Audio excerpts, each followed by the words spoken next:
Welcome to Kathryn Raaker's World. Innovation,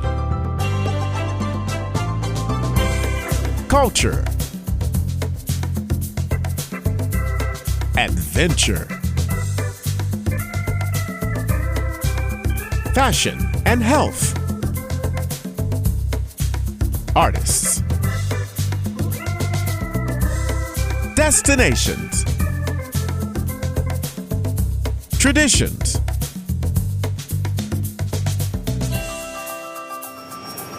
This is Kathryn Raaker's World. Hi, this is Kathryn Raaker of Kathryn Raaker's World, our syndicated TV show, and Let's Just Talk, our syndicated radio show. I am so honored to have today with me a wonderful editor, game designer, and developer. And after writing for the early issues of Dragon magazine in the 1970s, Bill Fawcett became one of the founders and led designer at Mayfair Games. I love games. He has continued his board and electronic game design work, including a number of RPGs and PC games. His first books were chosen path novels for TSR in the early days of D&D. His first fantasy series was Lord of the Cragsclaw in the 1980s. Bill's historical mistakes series, it seemed like a good idea. It looked good on paper, and you did what? And how to lose a battle, how to lose a war, how to lose World War II, how to lose a war at sea, and how to lose the American Civil War. Among his nonfiction books are Oval Office Oddities, 100 Mistakes That Changed History, 100 Leadership Mistakes That Changed History, and 101 Stumbles in the March of History. As an author, Bill has written or co-authored over a dozen fiction books, plus close to 50 articles and short stories. Bill collaborated on several mystery novels with Chelsea Quinn Yarbrough, including their Mycroft Holmes titles. He interviewed for and edited 2 oral histories of the U.S. Navy SEALs, hunters and shooters, and the teams. As an anthologist, Bill has edited or co-edited over 40 science fiction anthologies. Bill Fawcett and Associates has packaged over 400 books, science fiction, fantasy, military, nonfiction, and licensed books for major publisher. Welcome to our show, Bill. Thank you. He is also an instructor, teacher at the Writers and Futures Awards, and we're so excited. I can't wait to meet you in person. It'll be very exciting. So let's talk about your new book. You have a new book also. You want to talk about that? Absolutely. What author doesn't want to talk about his new book? Let's talk about it. So tell us what it is. If you don't. It's called Never Again. It's a science fiction book set in the near future. There are a lot of books about powered armor, about the military suits that the DARPA developed called the Super Soldier or Advanced Soldier Program, but we don't have a battery that works. The suits work just great if you have an extension cord, but they're not so good with a battery. So they're not doing much with them right now. We you're allowed one suspension of disbelief in a book, and this one is that we've got good batteries that really work. It would, your phone would work for a year on this battery, and so the suits work, and the Kurdish people who have never had a nation. The British got mad at them for beating them up back during the 19th and 18th centuries. So when they formed Iraq and Iran, everything, they left the Kurds out and split them between 4 different countries. But there's like 30 million of them. So they're starting to have an autonomous region now. And so this postulates they have their own country and they're under duress, and they develop these suits and basically form the world's fastest and most powerful light infantry. And it changes, and it's a battle book. There's a lot of fighting, a lot of politics, a lot of adventure, and it's set in the very near future. So we're talking about the Kurds versus Iran, which is very satisfying to watch Iran getting beat up. And so it's mostly a story about the people in it, of course, not the suits. It's about the gentleman who's leading it, who loses his family and that's hence the name Never Again. He won't let it happen to his country what happened to him personally.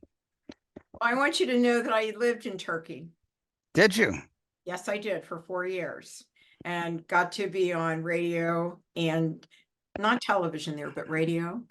And being an American in Turkey was absolutely awesome.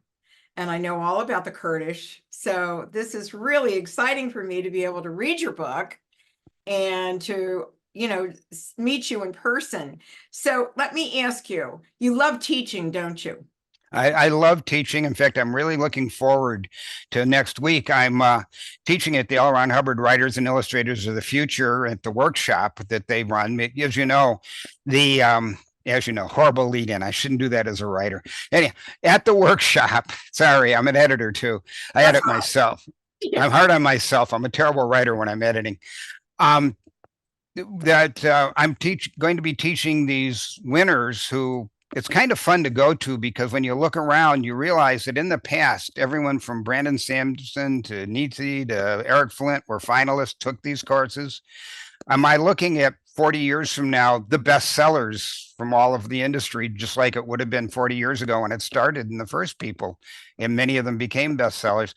I'll be teaching them things like how to work conventions and how to be at a convention, how to use certain media, a lot of marketing aspects of their careers. And that's what we're doing. So we've got good writers. We're teaching them how to be better writers and how to be better people.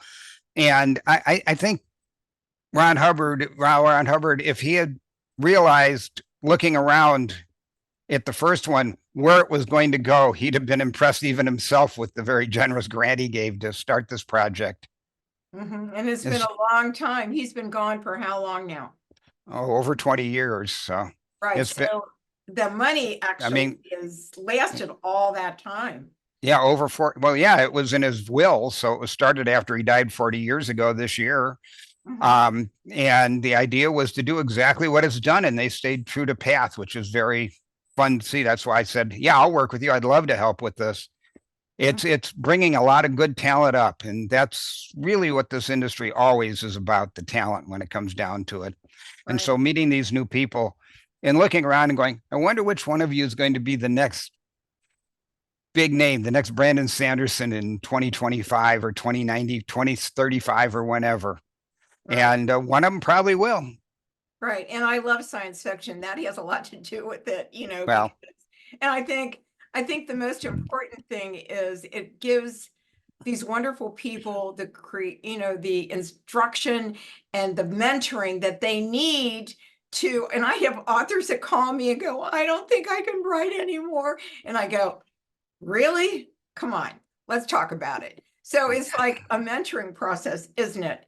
And the wonderful thing about science fiction community is it's always a bigger pie community. There's always the biggest names in the field: Larry Niven, Jerry Purnell, Kathryn Kurtz is coming in for this one. Come in and pass on everything they know. The Clarion workshops, all the workshops. My wife teaches a workshop at DragonCon. And all these workshops are so that the people who know what to do can teach the next generation what they know, and they can go a little further. And everyone I attend, I learn something too. I've been in this business almost 50 years, but I learn something every workshop myself that comes in handy. Oh, wow. That is so exciting. I mean, a very good friend of mine is a sci-fi writer, and she's got now, I think she's written 13 books, and she's published, I don't know how many, I forget. And she's a doctor. And she was at DragonCon, and she met John, and she met Emily, and she got to meet everybody. And, it's amazing how people start writing. Would you say that? I mean, she's a doctor, she's a pulmonologist, but it helped her.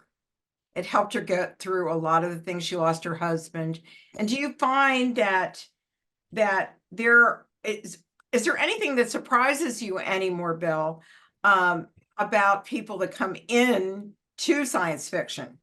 That everybody is different, right? Every day I'm surprised at who's doing what, and who comes in and who's interested, and at the hard scientists that are involved, which isn't really a surprise. It's science fiction, it's futurism, but at the same time, the range of the people, the personalities, we have one of our best names, Ender's Game, was written by a Mormon bishop. People don't realize that.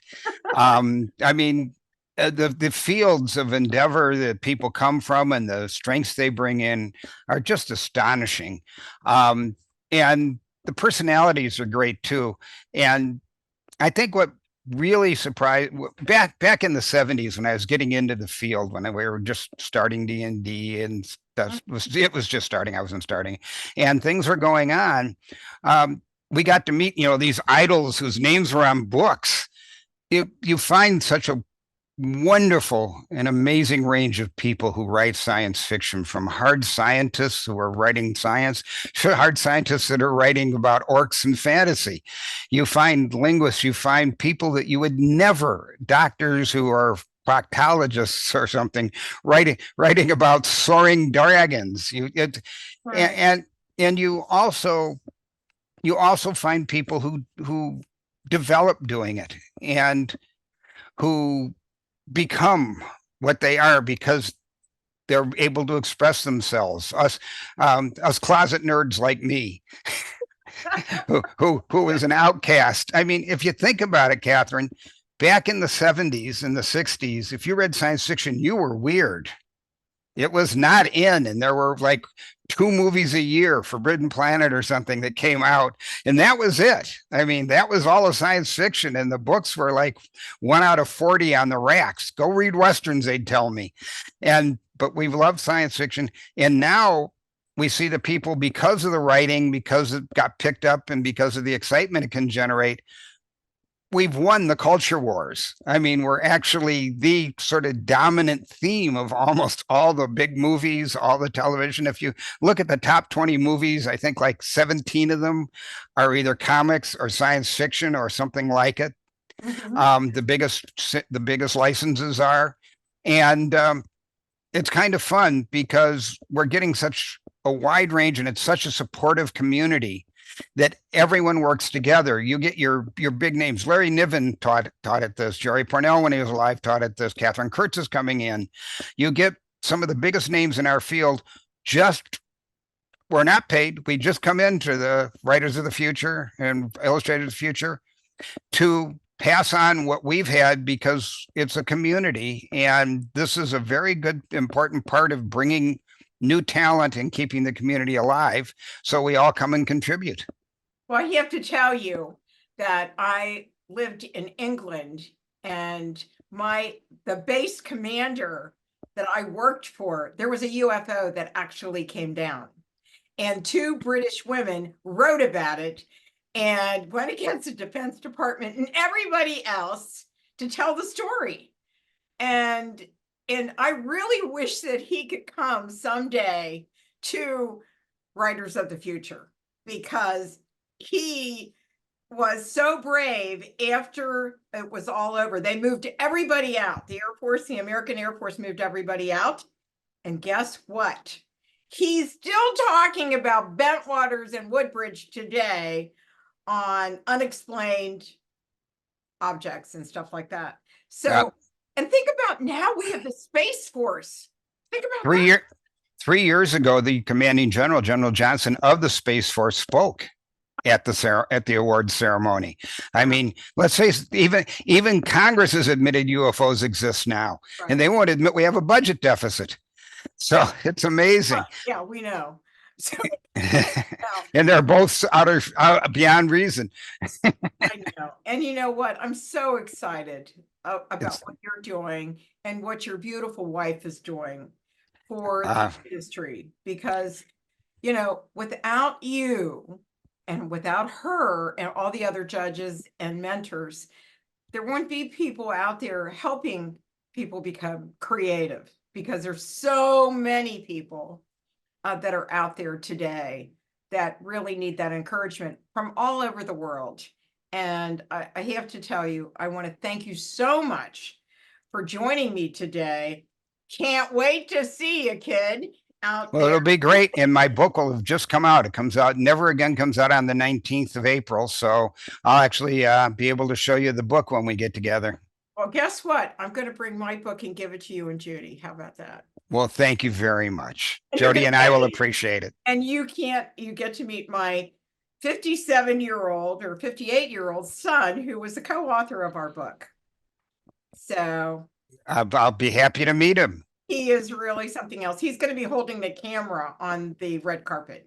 We'll swap stories about writing mysteries. Okay. And now he's a ghostwriter as well. So I'm so excited about that.